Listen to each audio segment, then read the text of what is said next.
Nagsimula akong mag-Dota nung 12 years old ako. Inimbita lang ang mga tropa ko. Laro-laro lang. Hindi ko rin namin inakala na abot kami competitive.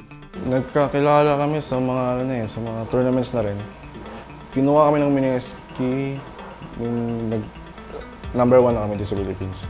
4 years na ako naglalaro ng competitive. Masaya naman po kami dito. Matagal na naman po kami naglalaro eh. Magkakakilala na po kami dati pa. Yung team namin, Happy Feet, lagi kami nagcha-champion sa tournament ng Mineski.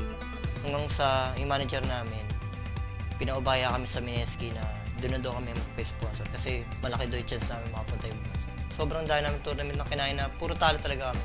So, parang nakuha namin yung kung ano yung dapat namin gawin sa isa't isa. Hindi na kami nag-uusap nun. Gusto ko lang namin kung ano yung timpla ng team namin. Yung mga friends ko po, proud sa akin.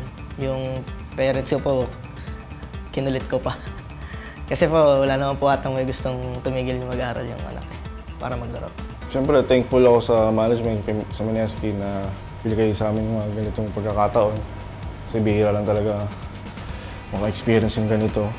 Siguro, ako naman ang dream ko lang makapasok ng The International. Kahit hindi mag-champion, kahit maka-place man lang. Pero kailangan ko rin siyempre makakampi ko. Gusto ko, kung ano yung dream ko, kailangan magtulungan kami. Parang dahil sa Dota, nakapunta kami sa iba't ibang lugar sa mundo na hindi man dapat namin mapuntahan. Napupuntahan namin dahil lang sa Dota. Kaya masaya ako.